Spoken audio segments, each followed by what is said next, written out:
जय Hind dear students, सभी upcoming NDA cadets को, एस्पिरेंट्स को मेरा जय हिंद। आज इस स्क्रीन पर आप देख रहे हैं बहुत कुछ लिखा हुआ नहीं है। आज हम सब कुछ लिख करके और उसके बाद हम समझने वाले हैं। बच्चों आपने देखा होगा कि एनडीए के एग्जामिनेशन में टेंस से रिलेटेड क्वेश्चंस काफ़ी सारे आते हैं। साथ ही साथ सीडीएस के एग्ज़ाम में पिछली 2 बार से हम देख रहे हैं कि उसमें वॉइस और नरेशन के क्वेश्चंस वो डालने लगे हैं। अब बच्चों ये हम सबको पता है कि अगर वॉइस और नरेशन के क्वेश्चंस करना है या फिर टेंस बेस्ड क्वेश्चंस अगर करना है तो हमारे टेंस बहुत अच्छे से क्लियर होना चाहिए। तो टेंस को क्लियर करने के लिए हम बहुत बेसिक मेथड से, बहुत बारीकी से चीज़ों को सीखेंगे कि हम कैसे अपना क्वेश्चन को सही कर पाते हैं। तो बच्चों जनरली हम लोगों ने देखा है कि हम लोग टेंस को आइडेंटिफाई करने के लिए उसके स्ट्रक्चर पर जाते हैं, और स्ट्रक्चर को रट लेते हैं कि इस तरह से स्ट्रक्चर होगा। देखो मैं सपोज लिख देता हूँ, मान लिया जाए कि इधर लिखा है subject plus helping verb plus main verb और उसके बाद में ऑब्जेक्ट। इस तरह से हमारा अलग अलग टेंसेस के लिए अलग अलग स्ट्रक्चर होता है और हम पूरे स्ट्रक्चर को समझ करके जाते हैं और उसके हिसाब से क्वेश्चंस को सॉल्व करने की कोशिश करते हैं। ठीक है, तो जब हम इस तरह से क्वेश्चंस को सवाल को सॉल्व करने की कोशिश करते हैं तो थोड़ा कई बार कन्फ्यूजन होने का डर रहता है, कई बार क्वेश्चंस के गलत होने की संभावना रहती है। तो हम लोग क्या करेंगे, बहुत आसानी से इसको समझेंगे कि कौन सा टेंस है, किस तरह का ये सेंटेंस है और हमें इस क्वेश्चन को सॉल्व करने के लिए क्या करना है। ठीक है बच्चों, तो इस वीडियो को आप अंत तक देखिए। इसमें आपके पूरे टेंस और टेंस के बाहर की जो भी चीज़ें हैं वो सब क्लियर आराम से हो जाएगी। देखिए स्टार्ट करते हैं। देखिए बच्चों जनरली क्या होता है कि हमारे सामने लिखा हुआ है कि ही इज़ माई फ्रेंड। अब आपने देखा बच्चों कि ही इज़ माई फ्रेंड। अब ये सेंटेंस आपके सामने लिखा है ही इज़ माई फ्रेंड। अब इस सेंटेंस का टेंस अगर कोई हमसे पूछता है तो जनरली बच्चों का आंसर कई बार ऐसा आता है कि सर इसमें कंटिन्यूअस टेंस है। ठीक है ना। अब आप देखेंगे बच्चा कंटिन्यूअस टेंस इसलिए बता रहा है कि उसको यहाँ पर इज़ दिख रहा है, इज़ के कारण वो इसको कंटिन्यूअस बताना चाह रहा है, जबकि ये जो टेंस है हमारा कंटिन्यूअस टेंस नहीं है। ठीक है ना बच्चों। तो मैं आपको एक बात बताता हूँ बच्चों, देखिए आप लोग समझिए कि हम लोग जानते हैं is am are, was were, has have, ये सब हमारे हेल्पिंग वर्ब हैं। ये सब हमारे क्या हैं, हेल्पिंग वर्ब हैं। किसी किसी सेंटेंस में सिर्फ यही रहते हैं, उसमें हेल्पिंग वर्ब का काम भी यही करते हैं और मेन वर्ब का काम भी यही करते हैं। ठीक है ना। अगर हम देखें इनके अलावा तो बच्चों आप देखोगे कि जैसे कि मान लीजिए प्ले हो गया है ना, रीड हो गया, तो ये प्ले और रीड जो है बच्चों मेन वर्ब है ना। ये सब आपके कौन से वर्ब हो गए, हेल्पिंग वर्ब हो गए। ये सब आपके कौन से वर्ब हो गए, मेन वर्ब हो गए। आप इस हेल्पिंग वर्ब को ऑक्सिलरी वर्ब भी कहते हो। ठीक है बच्चों, तो ये तो हमको सबको पता है कि हेल्पिंग वर्ब क्या होता है और मेन वर्ब क्या होता है। ठीक है ना। अब हमें क्या करना है बच्चों, कोई भी सेंटेंस अगर लिखा है तो उस लिखे हुए सेंटेंस को पहले ये देखना है कि क्या इसमें मेन वर्ब है। जैसे हम लोग कहते हैं कि टेंसेस कितने साहब, तो हम लोग कहते हैं टेंसेस जो है, नंबर ऑफ़ टेंसेस कितने, 12 है। इन 12 टेंसेस की एक टेबल हमारे पास में होती है और उस टेबल के हिसाब से हम इन पूरे 12 टेंसेस को आइडेंटिफाई करते हैं, है ना। ऐसा एक टेबल अपने पास में रहता है, उस टेबल में सब कुछ लिखा रहता है। यहाँ लिखा रहता है इंडेफिनिट, इधर लिखा रहता है कंटिन्यूअस, इधर लिखा है परफेक्ट और इधर लिखा है परफेक्ट कंटिन्यूअस। ठीक है ना बच्चों। तो इस टेबल के बेसिस पर हम सारी चीज़ें आइडेंटिफाई करते हैं। तो अब इस टेबल को आप थोड़ी देर के लिए भूल जाओ, आप सिर्फ इतना याद रखिए कि आपके पास में टोटल टेंस कितने हैं, 12 हैं। और इन 12 टेंसेस को आपको आइडेंटिफाई करना है सेंटेंस के अंदर। आपको बिना टेबल की हेल्प के आप कर सकते हो, आराम से कर सकते हो, बिना किसी टेंशन के, बिना किसी झिझक के। ठीक है, तो कैसे कि साहब सेंटेंस लिखा है मेरे सामने और मैं उस सेंटेंस को आइडेंटिफाई करने की कोशिश कर रहा हूँ, उस सेंटेंस को मैं पढ़ रहा हूँ। ठीक है, तो देखिए बच्चों कैसे, आप देखिए हमारे सामने 2 सेंटेंसेस हैं। पहला सेंटेंस है Ram is my friend, Ram is my friend first sentence है। और सेकंड सेंटेंस है बच्चों राम इज़ प्लेइंग क्रिकेट।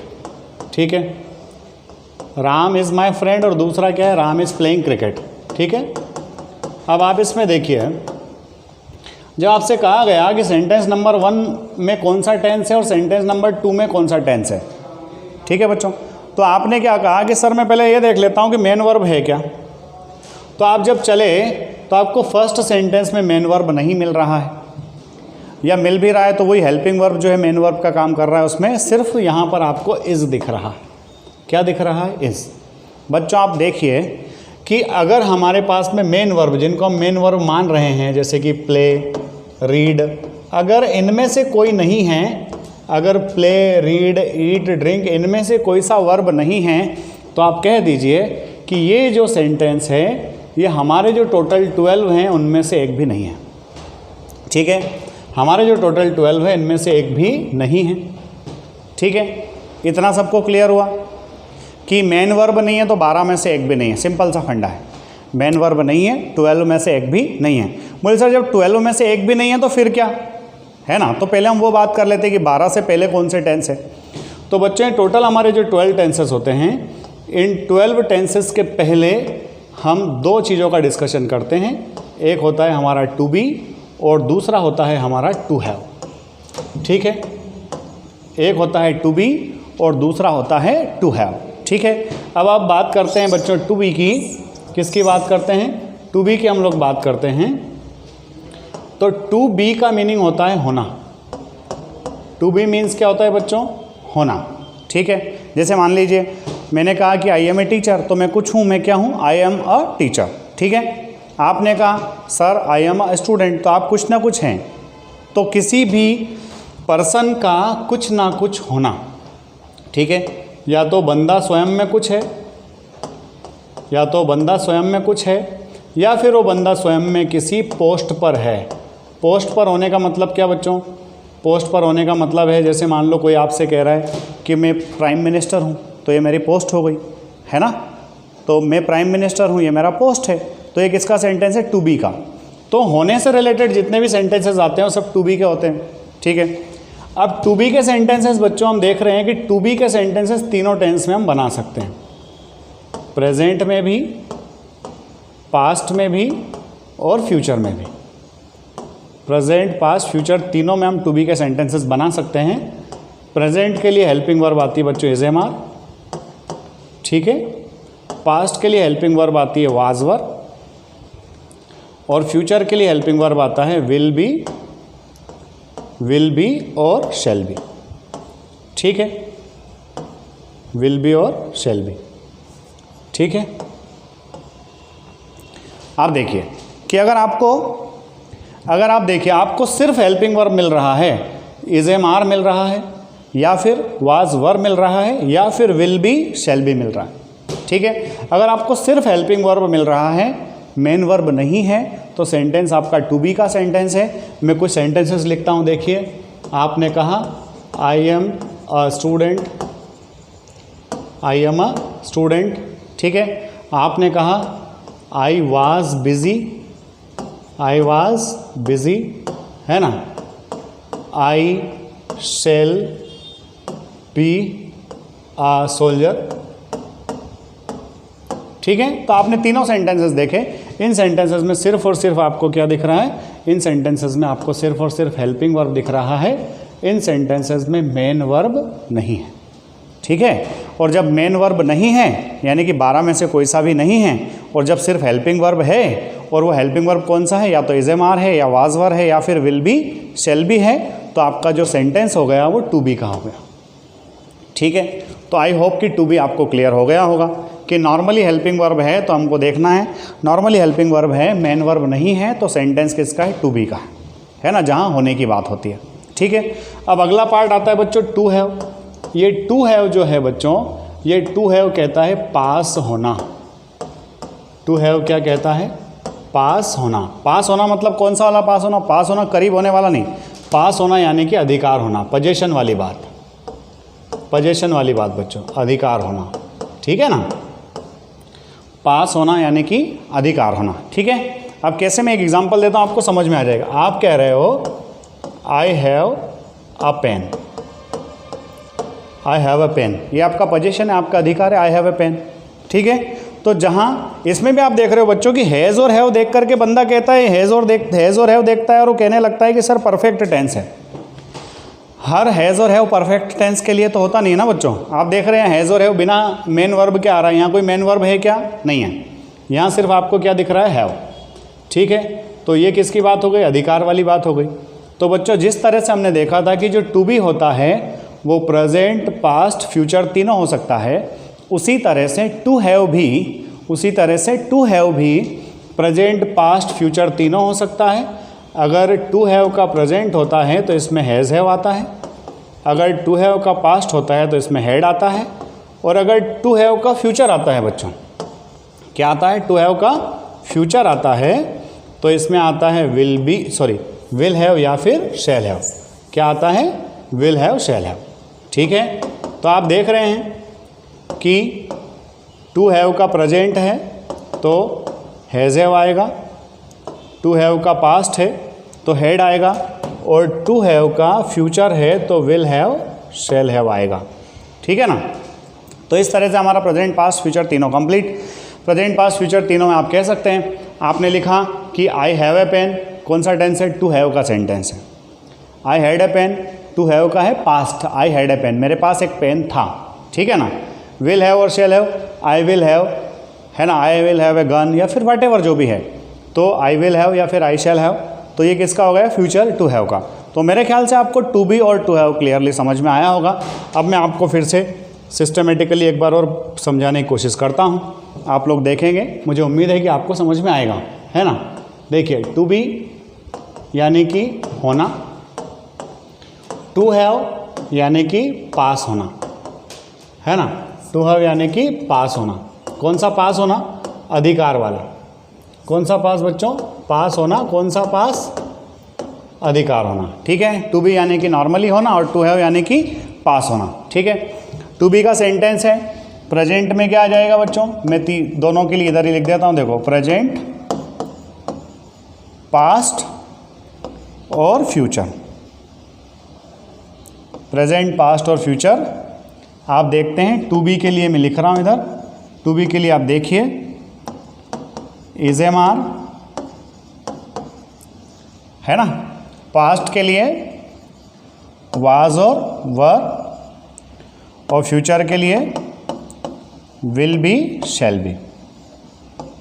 ठीक, फंडा इतना क्लियर है सबका, क्लियर है ना। टू बी सबका क्लियर है। टू बी का सेंटेंस बना करके देख लो, ऐसा देख लो, he is my brother, he is my brother, he is my brother. एक और लिख लो, she was a good girl, she was a good girl. Will be, shall be के लिए फ्यूचर में देख लो, he will be in class, he will be in class. ठीक है, टू बी का हो गया, किसी भी बंदे का किसी भी स्थान पर होना टू बी कहलाता है, या तो किसी स्थान पर होना या फिर उसका कुछ होना, ये क्या है, टू बी है। ठीक है, अब देखिए, उसके पास कुछ है तो टू हैव है, उसके पास कुछ है तो टू हैव हो गया। उसके पास होने के लिए देखिए आप लोग, है ना, कैसे, टू हैव के लिए अपन ने अभी पढ़ा है कि टू हैव की बात होती है तो इसके हेल्पिंग वर्ब क्या है, प्रेजेंट के लिए हैज़ हैव, पास्ट के लिए हैड, और फ्यूचर के लिए क्या, will have, shall have. Future के लिए क्या बच्चों, विल हैव और शैल हैव। ठीक है ना, फंडा क्लियर है, फंडा क्लियर है सबका। अब मैं एग्जांपल दे देता हूँ आपको, हैज़ और हैव। तो देखिए, he has a car, he has a car, he has a car. ठीक है, पास्ट का to have, he had some information, है ना, या ही हैड ए पेन। आप तो सिंपल एग्जांपल लीजिए, ही हैड अ पेन। ठीक है, और तीसरा, he will have some money, he will have some money. ठीक है, तो आप देख रहे हैं बच्चों कि टू बी और टू हैव क्लियर हो गया। अब आपके सामने कोई सेंटेंस लिखेगा तो आप तुरंत बता देंगे कि साहब ये कौन सा टेंस है, ये 12 के अंदर है या नहीं है, और अगर 12 से बाहर है, वो जो टेबल आता है ना आप लोगों का पूरा, वो 12 टेंस वाला, और टेबल में अब इसके बाद समझाऊंगा आपको। ठीक है ना, तो उस टेबल के पहले हमको ये सीखना ज़रूरी है।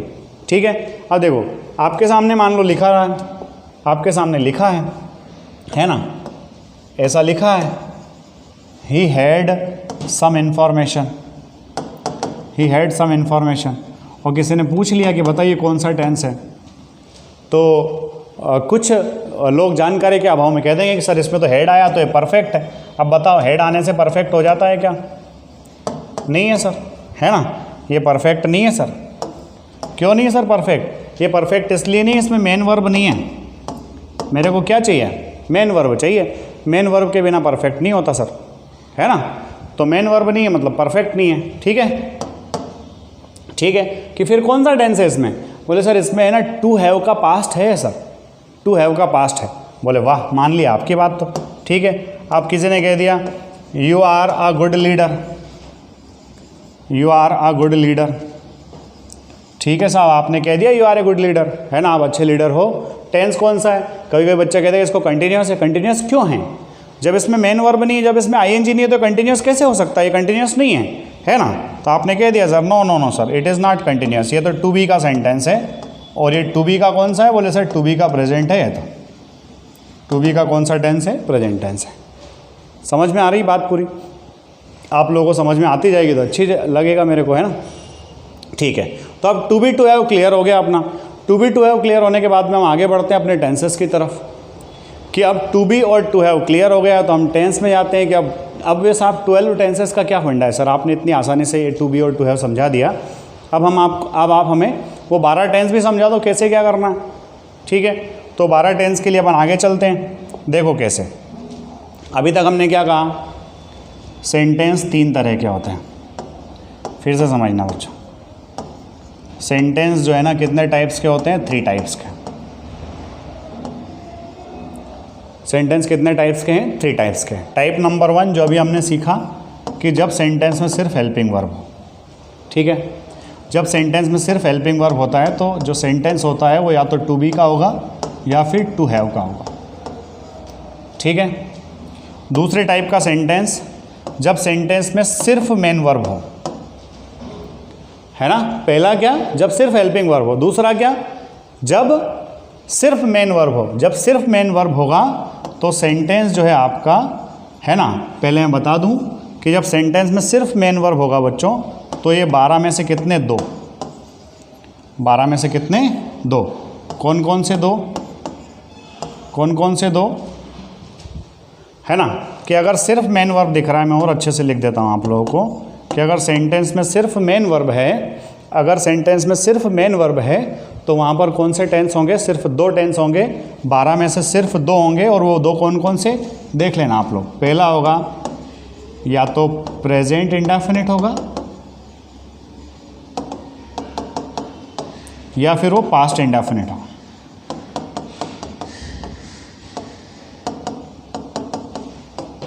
ठीक है, क्लियर है ना इतना कि अगर सिर्फ मेन वर्ब है, अगर सिर्फ मेन वर्ब है बच्चों तो इस मेन वर्ब के बेसिस पर हम कह सकते हैं कि 12 में से 2 होंगे और वो 2 कौन से होंगे? या तो प्रेजेंट इंडेफिनिट होंगे या फिर पास्ट इंडेफिनिट होंगे।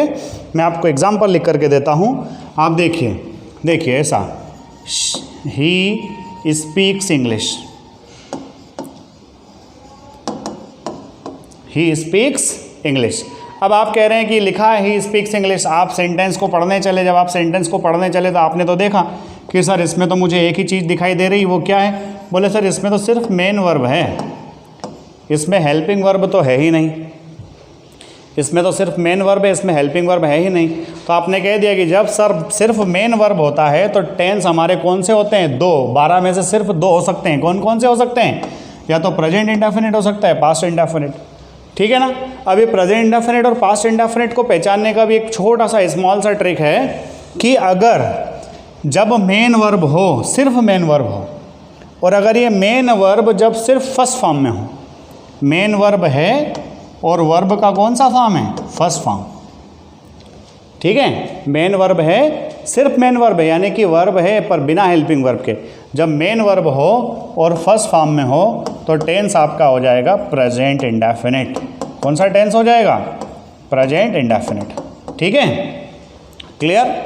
ठीक है कि सर फिर अगला क्या? पास्ट इंडेफिनिट कैसे? बोले बड़ा सिंपल है। यहाँ पहले हो रहा था ही स्पीक्स इंग्लिश, अब हो गया है she spoke English, she spoke English. बोले सर मैंने सेंटेंस जब पढ़ा तो मुझे सेंटेंस में दिखा कि यहाँ सिर्फ मेन वर्ब है और वो मेन वर्ब जो है ना वो सेकेंड फॉर्म में है। फर्स्ट सेंटेंस में मेन वर्ब किस फॉर्म में था बच्चों? फर्स्ट फॉर्म में था। जब मेन वर्ब होता है और फर्स्ट फॉर्म में होता है, मेन वर्ब है सिर्फ और फर्स्ट फॉर्म में, तो टेंस कौन सा? Present indefinite. जब वर्ब है और वर्ब किस फॉर्म में है? सेकेंड फॉर्म में है। जब मेन वर्ब हो सिर्फ और वो सेकेंड फॉर्म में हो तो टेंस कौन सा? Past indefinite. ठीक है, इतना क्लियर है सब आप लोगों का? ठीक है, तो चलो मैं आगे आपको फिर से फ्लैशबैक में ले जाता हूँ, थोड़ा समझाता हूँ, आप देखना इधर समझना कि देखो सिर्फ हेल्पिंग वर्ब है तो क्या होगा? या तो टू बी होगा या फिर टू हैव होगा, या तो टू बी होगा या फिर टू हैव होगा। ठीक है, दूसरा कि जब सिर्फ मेन वर्ब हो, जब सिर्फ क्या हो बच्चों? मेन वर्ब हो। जब सिर्फ मेन वर्ब हो तो आप देखोगे कि या तो वो प्रेजेंट इंडेफिनिट होगा, या तो वो क्या होगा? प्रेजेंट इंडेफिनिट होगा, या फिर वो पास्ट इंडेफिनिट होगा। क्या होगा बच्चों? Past indefinite. ठीक है, कि या तो वो प्रेजेंट इंडेफिनिट होगा या पास्ट इंडेफिनिट होगा। बोले सर हम प्रेजेंट इंडेफिनिट पास्ट इंडेफिनिट को कैसे पहचानेंगे? बोले बड़ा सिंपल है, मेन वर्ब हो और फर्स्ट फॉर्म में हो तो प्रेजेंट इंडेफिनिट, मेन वर्ब हो और सेकेंड फॉर्म में हो तो पास्ट इंडेफिनिट। ठीक है, तो 12 में से कितने निपट गए? 2।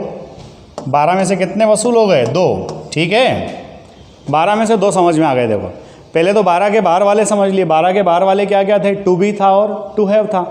ठीक है, अब 12 के अंदर जब घुसे तो हमने देखा कि जब मेन वर्ब हो और जब सिर्फ मेन वर्ब हो और वो फर्स्ट फॉर्म में हो तो प्रेजेंट इंडेफिनिट, जब मेन वर्ब हो और वो मेन वर्ब सेकेंड फॉर्म में हो तो पास्ट इंडेफिनिट। इतना सबका क्लियर है ना? अगर क्लियर है तो कमेंट करके मेरे को जवाब दे देना, तो मेरे को समझ में आ जाएगा कि हाँ आप लोगों को समझ में आता है, और इस तरह के और वीडियो में बना के डाल दूँगा, है ना? ठीक है, अगला देखिए। अब अगला जो है बच्चों, अगला जो टेंस आता है, अगला जो नंबर आता है सेंटेंस के टाइप्स में, पहला जो था सिर्फ हेल्पिंग वर्ब, दूसरा क्या था? सिर्फ मेन वर्ब, तीसरा आता है बच्चों जब हेल्पिंग वर्ब भी हो और मेन वर्ब भी हो, है ना? पहले सिर्फ क्या था? हेल्पिंग वर्ब, बाद वाला क्या? सिर्फ मेन वर्ब, तीसरा वाला क्या? जब हेल्पिंग वर्ब भी हो और मेन वर्ब भी हो। जब हेल्पिंग वर्ब और मेन वर्ब दोनों हैं तो अब कौन सा टेंस हो सकता है? बोले सर जो 12 में से 10 बचे थे ना, उन 10 में से कोई सा भी हो सकता है। अब 12 में से 10, 2 कौन से छूट गए? प्रेजेंट इंडेफिनिट और पास्ट इंडेफिनिट पहचान नाम पीछे छोड़ चुके हैं। अब हमारे पास में कौन सा टेंस हो सकता है? अब हमारे पास में बचे हुए 10 हो सकते हैं। अब उन 10 के लिए बड़ा सिंपल सा ज्ञान गणित है बच्चों, वो ज्ञान गणित आपको मैं समझाता हूँ। ठीक है, कैसे? चलो उसके लिए आगे बढ़ते हैं। देखो जो आपने देखा है कि वर्ब का फर्स्ट फॉर्म इंडेफिनिट में आता है। वर्ब का फर्स्ट फॉर्म किस में आता है? इंडेफिनिट में। कौन से इंडेफिनिट में? प्रेजेंट इंडेफिनिट में। ठीक है, तो आप ध्यान रखना, जब वर्ब का फर्स्ट फॉर्म आए बिना हेल्पिंग वर्ब के तो वो तो प्रेजेंट इंडेफिनिट है। अब मैं कह रहा हूँ कि जब वर्ब का फर्स्ट फॉर्म आए और वो वर्ब का फर्स्ट फॉर्म विल या शेल के साथ आए, जब वो वर्ब का फॉर्म किसके साथ आए? विल या शेल के साथ। ठीक है, वर्ब का फर्स्ट फॉर्म आए और वो वर्ब का फर्स्ट फॉर्म किसके साथ आए? विल या शेल के साथ, तो ये सेंटेंस आपका हो जाएगा बच्चों फ्यूचर इंडेफिनिट। क्या हो जाएगा बच्चों? Future indefinite. आपको हमेशा सेंटेंस का आइडेंटिफिकेशन मेन वर्ब से करना है। आपको ये देखना है कि मेन वर्ब का कौन सा फॉर्म है। अगर मेन वर्ब का फर्स्ट फॉर्म है तो indefinite, first form will shell के साथ है तो फ्यूचर इंडेफिनिट, मेन वर्ब का सेकेंड फॉर्म है तो पास्ट इंडेफिनिट। अब और आगे बढ़ते हैं, है ना? अगर आपने देखा कि वर्ब में आईएनजी है, वर्ब में क्या है बच्चों? आईएनजी है। आपको सबको पता है कि अगर वर्ब में आईएनजी होगा तो ये टेंस हो जाएगा कंटिन्यूअस। कौन सा टेंस हो जाएगा बच्चों? कंटिन्यूअस, है ना? कंटिन्यूअस की गारंटी आईएनजी, कि अगर आईएनजी दिखा है तो टेंस कौन सा है? कंटिन्यूअस टेंस है। आईएनजी है यानी कि कंटिन्यूअस टेंस है। ठीक है, तो आपने देख लिया कि आईएनजी है तो कंटिन्यूअस टेंस है। अब आपके मन में सवाल आया सर कौन सा कंटिन्यूअस? तो हमने देखा कि अगर ये आईएनजी आया और ये आईएनजी आया इज एम आर के साथ, किसके साथ? इज एम या फिर आर के साथ। आईएनजी आया और आईएनजी किसके साथ आया? इज एम आर के साथ आया। जब इज एम आर के साथ आईएनजी हो तो पता है ये तो इज एम आर किसका है? प्रेजेंट का है, और ये क्या है? कंटिन्यूअस है। तो टेंस कौन सा हो गया बच्चों? Present continuous. बोलो हुआ कि नहीं हुआ? हाँ या ना? समझ में आया कि नहीं आया? मज़े आए कि नहीं आए? पूरा वीडियो देखने का मज़ा ये है ना। सिर्फ आए गए घूम फिर के निकल गए मज़ा नहीं आता है, पूरा वीडियो देखते पूरी चीज़ सिस्टमेटिकली समझ में आती है। इसलिए अगर आप शुरू से लेकर के लास्ट तक का वीडियो देखोगे आपको भी मज़ा आएगा और मेरे को तो आएगा ही आएगा, ठीक है ना। तो आपने देखा प्रेजेंट कंटिन्यूअस आपने पहचान लिया। दूसरा, जब बच्चों आपने देखा कि आईएनजी है वर्ब में क्या है, आईएनजी है, पर ये आईएनजी है ना वाज और वर के साथ है। आईएनजी किसके साथ है, वाज और वर के साथ है। अब हमको पता है कि आईएनजी यानी कि कंटिन्यूअस, आईएनजी यानी कि क्या बच्चों, कंटिन्यूअस। अब आप देख रहे हो कौन सा कंटिन्यूअस, तो ये वाज वर किसको सपोर्ट करता है, पास्ट को। तो ये वाज वर के साथ जब आईएनजी है तो क्या हो गया, पास्ट कंटिन्यूअस। कौन सा कंटिन्यूअस हो गया बच्चों, पास्ट कंटिन्यूअस, ठीक है, हो गया, ठीक है। अब आगे चलते हैं। आगे क्या कि सर आईएनजी है और आईएनजी हमारा विल बी और शेल बी के साथ है। आईएनजी किसके साथ है बच्चों, विल बी और शेल बी के साथ। बच्चों एक बात का विशेष ध्यान रखना, आईएनजी कभी भी अकेला नहीं आता। आईएनजी है तो हेल्पिंग वर्ब जरूर होगा, ठीक है। अगर आईएनजी सेंटेंस में आया है तो हेल्पिंग वर्ब जरूर होगा। वो हेल्पिंग वर्ब आपको पहचानना है कि वो हेल्पिंग वर्ब प्रेजेंट का है, हेल्पिंग वर्ब पास्ट का है या हेल्पिंग वर्ब फ्यूचर का है। आप आईएनजी से तुरंत पहचानोगे कंटिन्यूअस और हेल्पिंग वर्ब से पहचानोगे प्रेजेंट, पास्ट, फ्यूचर, ठीक है। तो इस तरह से हमारा कारवा आगे बढ़ता चलेगा, हमारी चीज़ें हमको आसानी से समझ में आती चलेगी। अगर ये वीडियो आपको पसंद आया है तो आप कमेंट में लिखिए कि सर इसके आगे के टेंसेस पढ़ा दीजिए। इसके आगे के टेंसेस मैं आपको अगले लेक्चर में पढ़ाऊँगा। जय हिंद, जय भारत, इंकलाब जिंदाबाद।